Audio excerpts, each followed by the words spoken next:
Hi everyone, this is a video for Math 105, working in section 1.2, and this is problem 59 from the textbook. So it's this rational equation, 1 over x minus 4,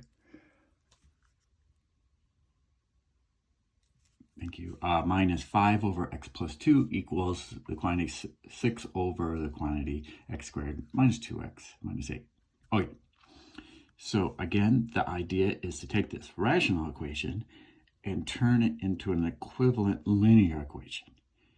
However, first we need to know what values to exclude, what values would cause us to do something that we don't know how to do, or something that doesn't produce an answer. And in this case, we need to divide to not divide by 0. So we need to know when is x minus 4 0, that's at 4. When is x plus 2 0, that's at minus 2. And then we have this x squared minus 2x minus 8. Well, if we factored this, and again, not everything factors, but this one does. It's a rigged problem, because minus 8 is negative 4 times 2, and if I add negative 4 and 2, I get negative 2. So like that.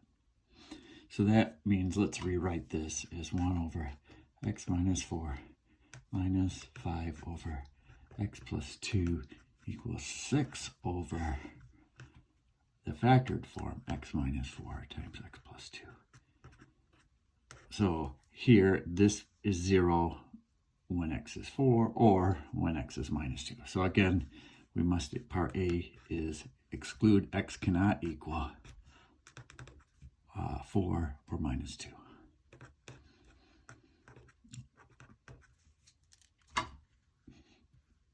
Okay, and I put it in set notation here.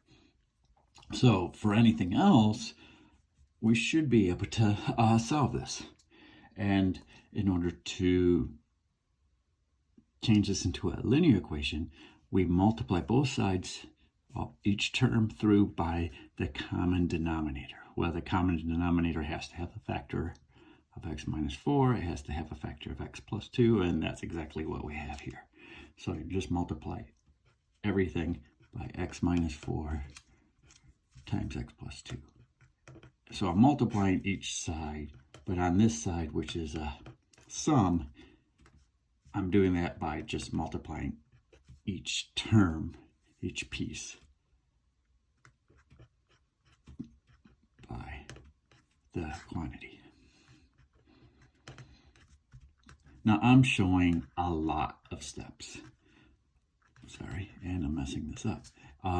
Most people will get comfortable at not showing every single step, sort of in some sense what we call skipping steps.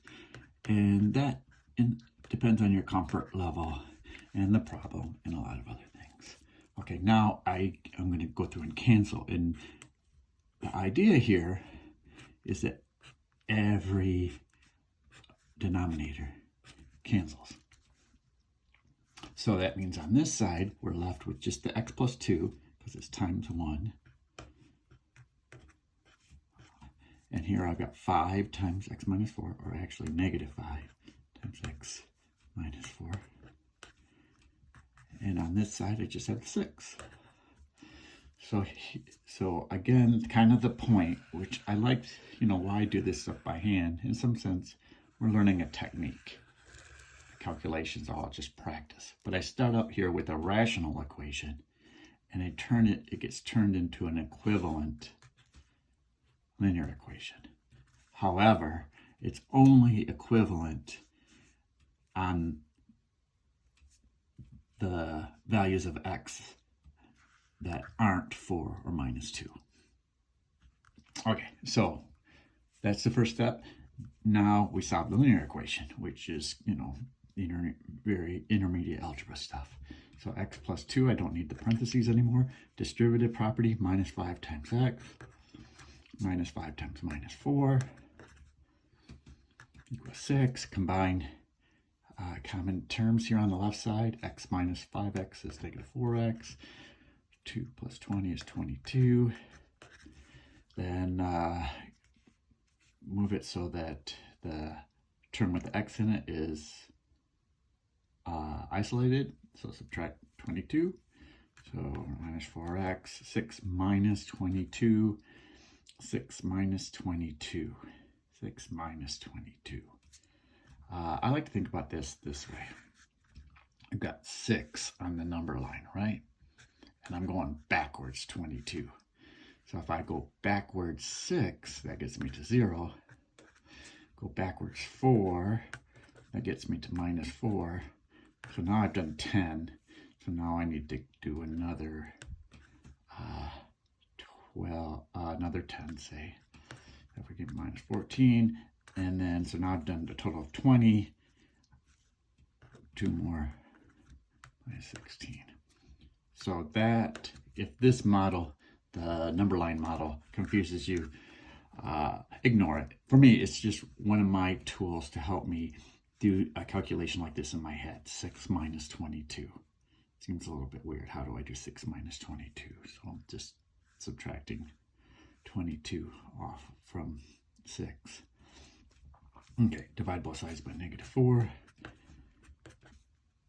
X is negative 16 divided by negative 4 is just positive 4. So I'm thinking, that looks like the answer is 4.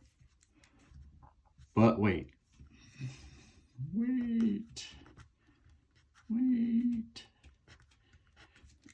Why am I saying wait?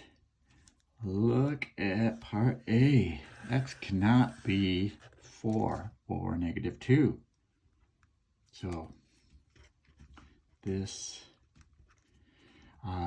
doesn't work.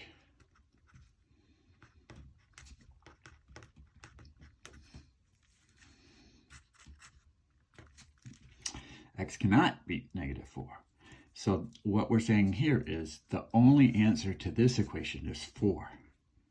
However, the equation we want, we can't let x equal 4. Therefore, kind of if you work through the logic, that means this guy here does not have a solution. So it really means no solution. The only possible solution is 4, and we excluded it. That's another way to think about it. You can write that as x is the empty set.